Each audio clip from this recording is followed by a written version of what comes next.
Hello everyone. If like me you're stuck inside the house during this quarantine, you've played through all of your main titles and you're sat looking at your games library like it's 20 copies of Retribution Ride to Hell, well, worry no longer. I've put together a list of 5 niche games that you might not have heard of, but will offer more than enough for you to get through at least a few more weeks of this lockdown. This list is just my opinion, the games I've played myself and enjoyed, and as a result they'll be focused around what I enjoy in games. And that's challenging gameplay, strategic thinking, but most of all, a lot of fun. I've tried to mix up the genre style so there's something in there for everyone. So, hope you enjoy. So first up is a game called Northgard, which is something I've been playing a lot of lately. It's a top-down civilization building strategy game that requires resource management, strategic combat, and for me contains a wonderful art style. What drew me to this game was how simple it was to pick up. The controls and button layouts are so easy to learn and really well explained. The simplicity of the game means that there is something for new players and experienced strategy players alike. The core of the game involves you choosing one of several clans, each with unique abilities, skills and playstyles, and your aim is to win the map via several win conditions. You can conquer your foes through combat, or aim for a more peaceful diplomatic victory. But where's the fun in that, right? The premise of the game is around Norse mythology, and despite being released in 2017, although the Xbox version is much newer, content is still being released today. Just this week there was a new clan added. The game offers both story mode and online multiplayer, with up to 4 players competing for victory. So if this game looks like it might interest you, by sheer coincidence, I have a beginner's guide over on my channel to help you out. What are the chances of that, eh?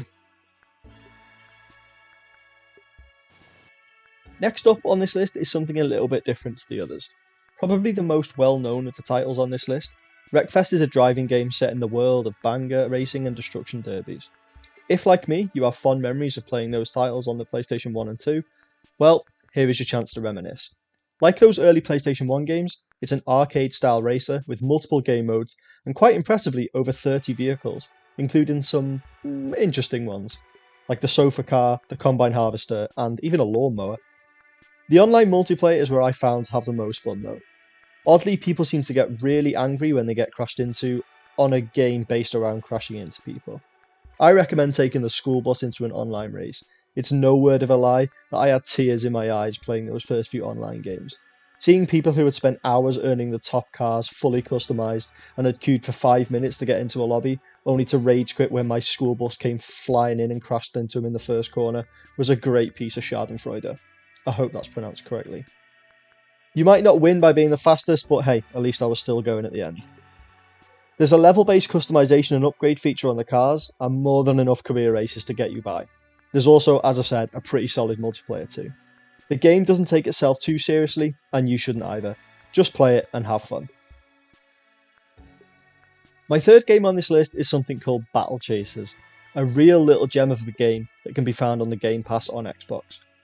Battle Chasers is based around a comic series and is a turn-based party RPG, similar to the Final Fantasy games of old. There's so much packed into this little game, it should keep anyone who likes this style of game happy for many hours.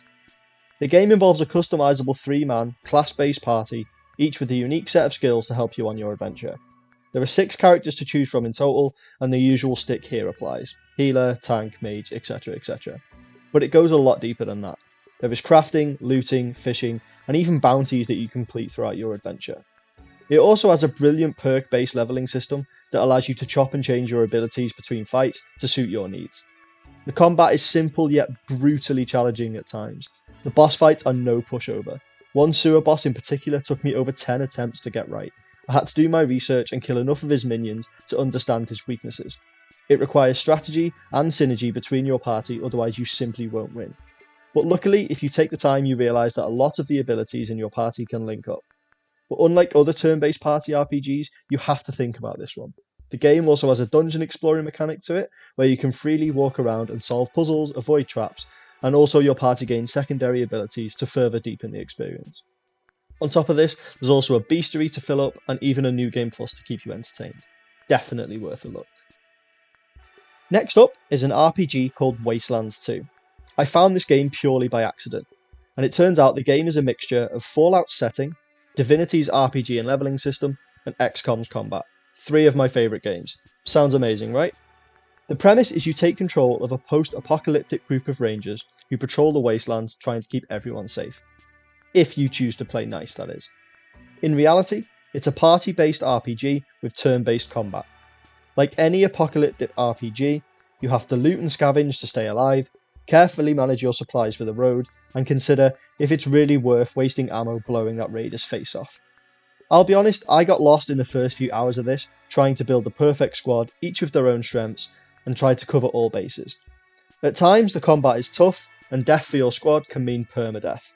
Unless you save scum. But nobody really admits to that, do they? There's not a great deal of guidance in the quests, so don't expect to have your hand held throughout this game. Sometimes it takes a little bit of thinking here and there. There's a few quality of life features they added in, like looting all enemies in an area at once, and the ability to transfer loot between party members quite quickly, which hopefully limits the amount of time spent in menus, which sometimes can be a problem in this type of game.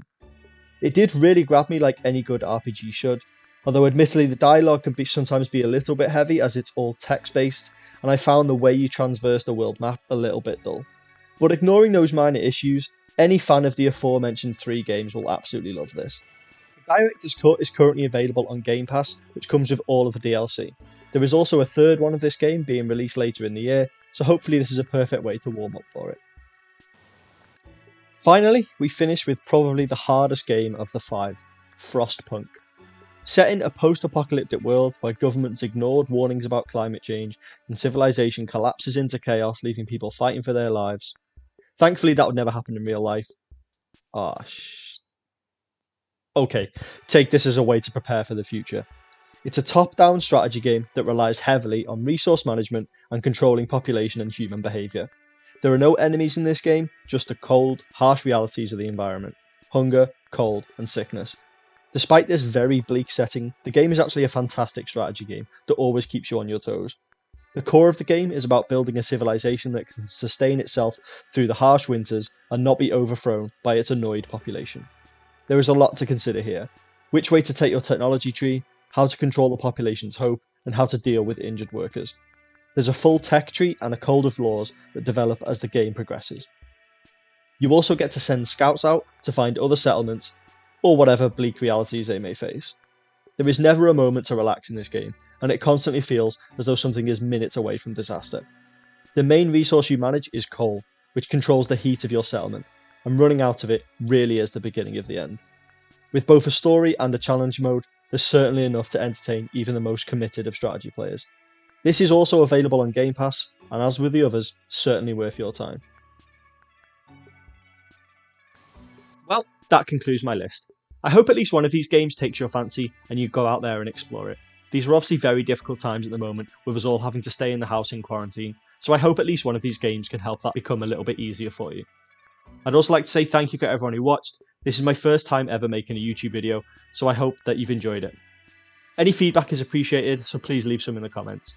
If you like this and you'd like to support someone who's just starting out, then please subscribe. Thank you very much, and have a good day.